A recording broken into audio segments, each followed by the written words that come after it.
In today's unboxing video, we're going to have a look at the Porsche 911 GT3 from Alpha Model. This is a 1/24th scale full detail kit. At least it's what it says on the box here. But what they mean with full detail is that it pretty much has no engine, just a really nicely detailed in and exterior and a basic chassis. So let's have a look on the general contents of the box itself and then go over the parts in a bit more detail further on in the video.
So in this first bag there is a mix of parts for both in and exterior. Let's start off with a couple of the exterior parts like this one for on the rear engine cover. The air inlets cast really clean, super sharp, no air bubbles. And then right on top of that there is of course the wing as well. The side winglets or vent the side pieces of the wing are molded on here, which is a lot better than usual, as most of the time these are separate parts and with the super thin edge making it really hard to glue them on and also really hard for them to really have a good grip on the part and therefore really easily break. So it's good to see that these are molded on here. The brake discs are of course also included. This is just the center part. There are some photo etch pieces to go on either side to finish it off, but this middle section has now been nicely detailed in actual resin. And then there is some more for the front and rear on this next sprue and the steering wheel as well. This one has a flat bottom, but I'm not actually sure if these GT3s have a flat bottom. If you do know, let me know down in the comments below. I think this is sort of an aftermarket steering wheel and a bit wrong. Not that I don't like it, but I simply don't think it is supposed to be this way in the standard car.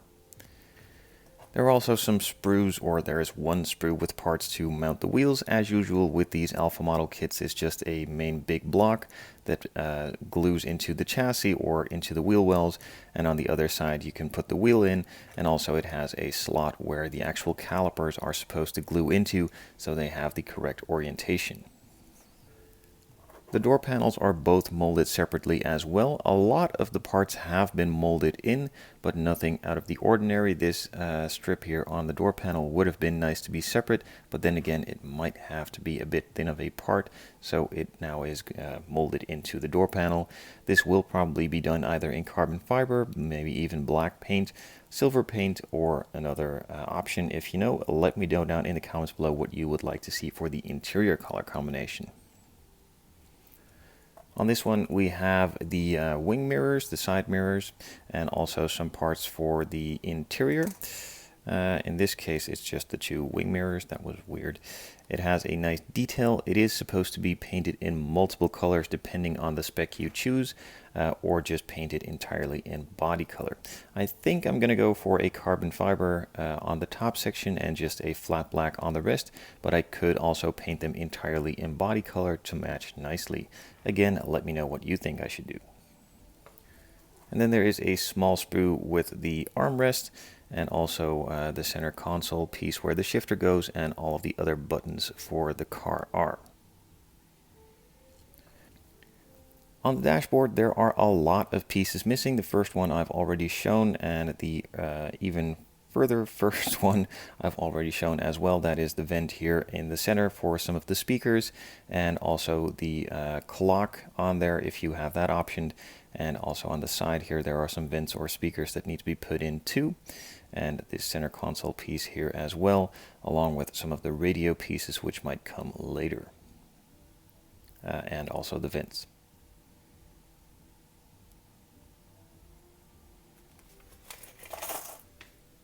In the second bag, big bag of parts, there are some more interior bits. To start off with the seats.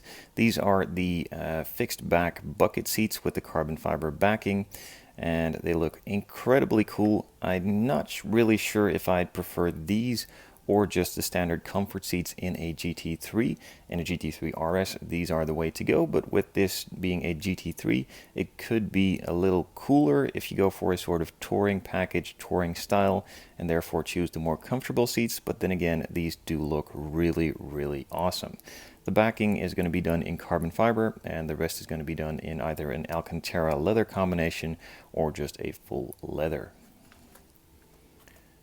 The steering column is also molded completely in resin, and all of the stocks are molded on there as well, have full 3D detail all around and look really good. Some other bits right here that I have absolutely no clue on what they are, but I will probably find out during the build. And if you do know, again, let me know down in the comments below. The exhaust pieces in this kit are molded in resin. Would have been cool if they would have made these out of metal, just turned some pieces as they usually do in a lot of these kits. But then again, on these GT3s, they are painted in black a lot of the time and not in the standard metal silver color. So with these being resin, that makes it a bit easier to paint them black. But then again, you now not really have the option for the metal ones. So it's a bit of both worlds, I guess.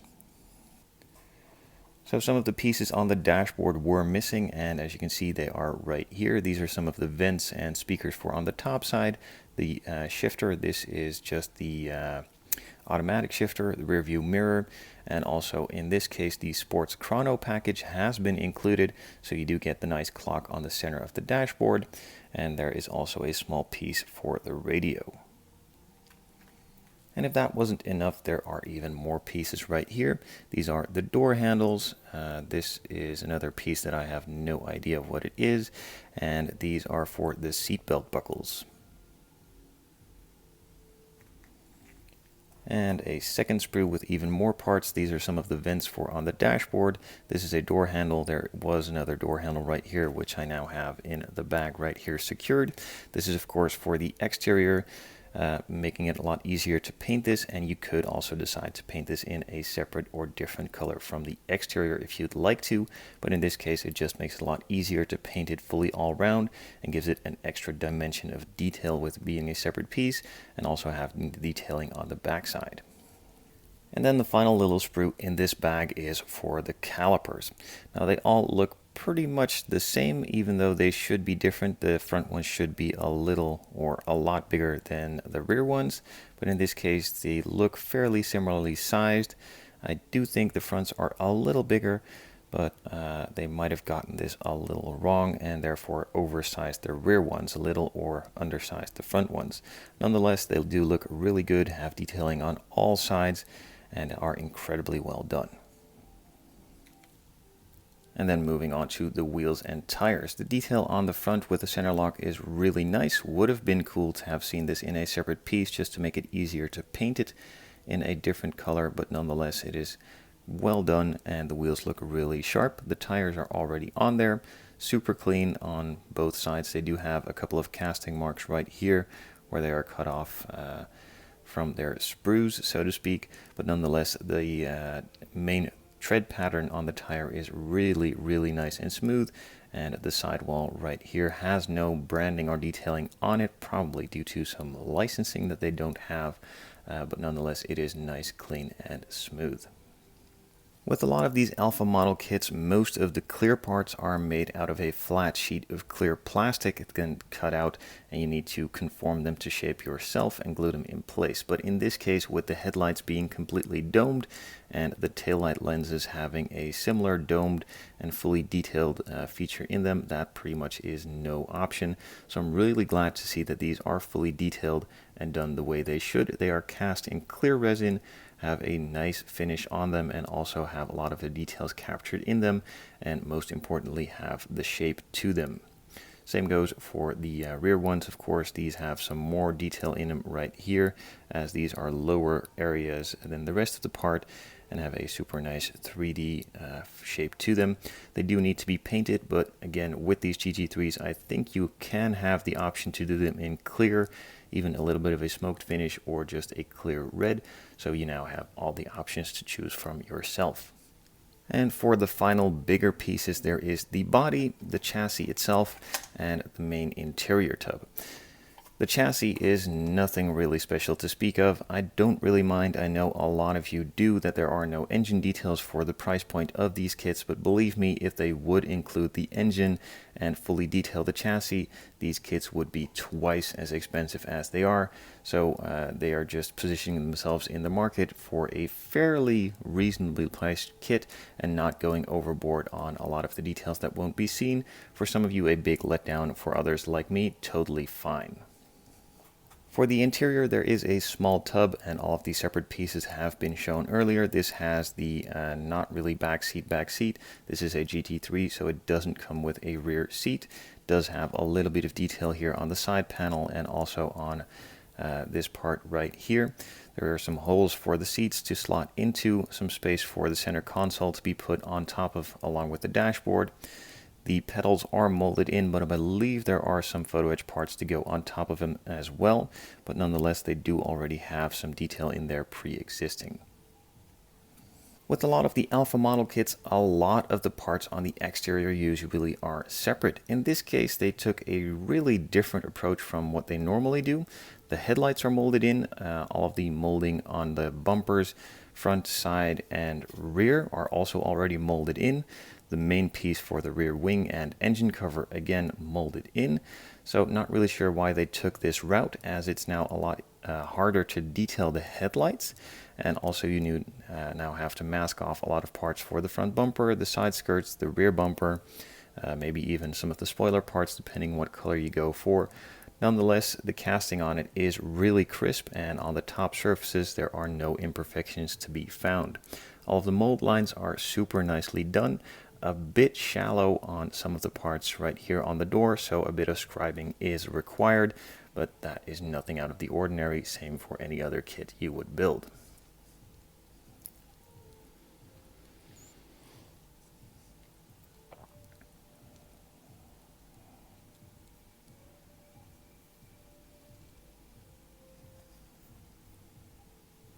For all of the final parts, bits, details, pieces, tidbits, and whatever you can think of, there are a variety of additional sheets included. First one, just going to start from the top, is a small decal sheet. It has a lot of small details for on the interior, like some of the speakers on the doors, some GT3 logos in red. No idea why they just have the red ones. The Porsche scripts for on the calipers, even the center locking logos for on the wheels, including the main center caps. Some details for on that center console with the buttons and the options. Some GT3 license plates, and also some striping. I believe this is optional for on the seats if you'd like to. Then there is a second small sheet with decals. These are actually a sort of metal decal, not really a decal. They slide off with using water, and once you stuck them in place, they are permanently there, so not really much wiggle room, but the detail on these is incredible.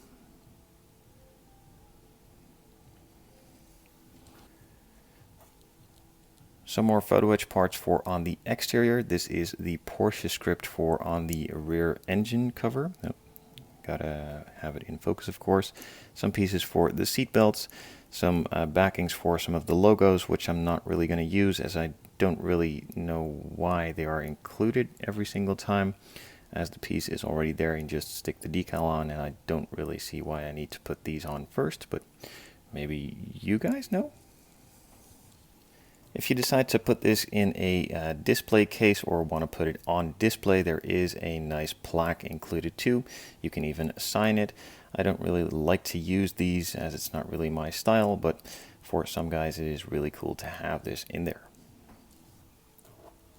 Then there are also a couple of sheets with photo etch pieces in there.